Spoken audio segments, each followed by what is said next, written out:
Téléspectatrices, téléspectateurs de Sunu Label TV, bienvenue dans ce numéro de votre émission L'Entretien.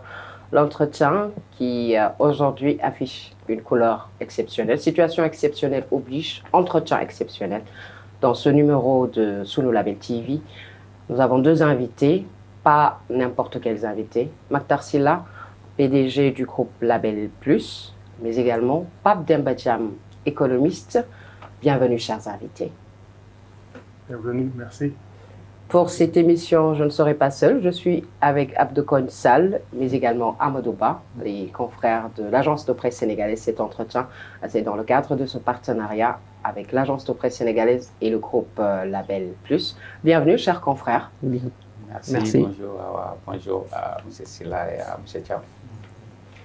Le Sénégal, en ce 15 face à une situation assez exceptionnelle, particulière de toute l'histoire de ce pays. Sylla, vous êtes témoin de pas mal de pans de l'histoire du Sénégal. Que vous inspire cette situation aujourd'hui? Enfin, je pense que nous sommes dans une période qui a été très agitée d'un point de vue des institutions, une période d'incertitude, mais également d'une période où les Sénégalais, à l'instar d'autres Africains, mais les Sénégalais particulièrement, font face à de très nombreuses difficultés sur tous les plans. Nous sommes également dans une période qui est tout à fait décisive parce que le Sénégal, on l'a dit, est un modèle démocratique en Afrique et il ne faut pas que nous perdions un peu cette place et cette vocation. Pas seulement pour figurer dans les tabloïds en première place en temps de record Guinness ou autre, mais tout simplement parce qu'il est urgent et impératif de veiller aux préoccupations des Sénégalais. Aujourd'hui, les défis sont multiples, les enjeux sont multiples, à un moment où nous sommes pratiquement à la croisée des chemins, avec des opportunités, avec des atouts qu'il nous faut mettre en œuvre. Et tout cela, il faut absolument que nous ayons des institutions solides, des institutions qu'il faut peut-être repenser à l'aune de nos valeurs, de nos réalités, mais également en respectant un certain nombre de principes de liberté, d'égalité, de justice, etc. Donc nous y reviendrons certainement au cours de ce débat-là, mais il est très important que la paix soit préservée, parce qu'il n'y a pas de développement sans la paix. Mais la paix, c'est sur la base de la vérité et de la justice. L'économiste est là. Je pense que la stabilité pour une économie, c'est indéniable. Que vous inspire la situation actuelle du Sénégal? Bon, merci. Je n'aimerais pas être enfermé dans une boîte d'économistes, parce que surtout que j'ai l'habitude de les critiquer, les économistes en général. Moi, je dirais que nous vivons des temps historiques, parce que le Sénégal est en train de contribuer de nouveau à écrire l'histoire de l'Afrique. Parce que le Sénégal a été le premier pays d'Afrique où on vote depuis 1848. Et j'ai toujours pensé que l'histoire se construit par contradictions surmontées. Donc la situation qui a exposé le Sénégal aux yeux du monde était une épreuve, c'est toujours une épreuve, parce que c'est l'histoire qui bégaye depuis les indépendances jusqu'à maintenant.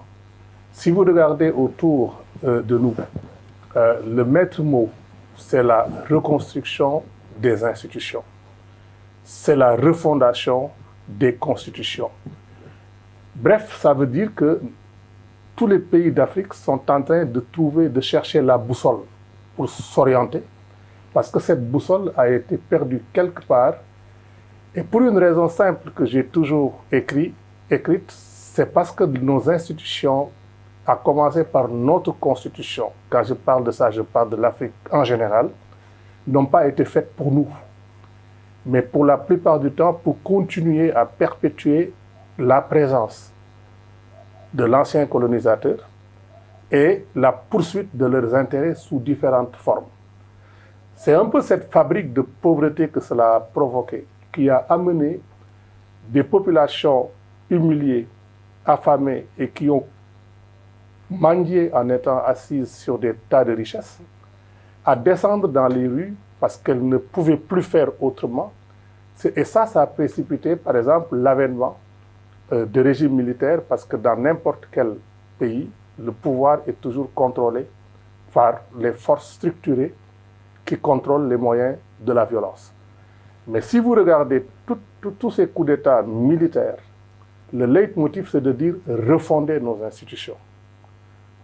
Même si on en sent la nécessité, beaucoup ne savent pas comment le faire et pourquoi. Alors nous avons une chance extraordinaire, c'est-à-dire que nous allons pouvoir refonder nos institutions sans passer par un coup d'État militaire. Et ça, c'est le génie sénégalais, la résilience démocratique sénégalaise. Et contrairement à ce que beaucoup de gens disent, nous sommes la risée du monde, je dis non. Nous affrontons notre réalité, notre histoire, et nous la construisons pour donner une empreinte indélébile dans l'histoire, de montrer que le Sénégal a toujours été leader. Parce qu'avec ce qui est en train de se passer, tous les peuples africains vont être libérés. C'est un peu ça mon sentiment.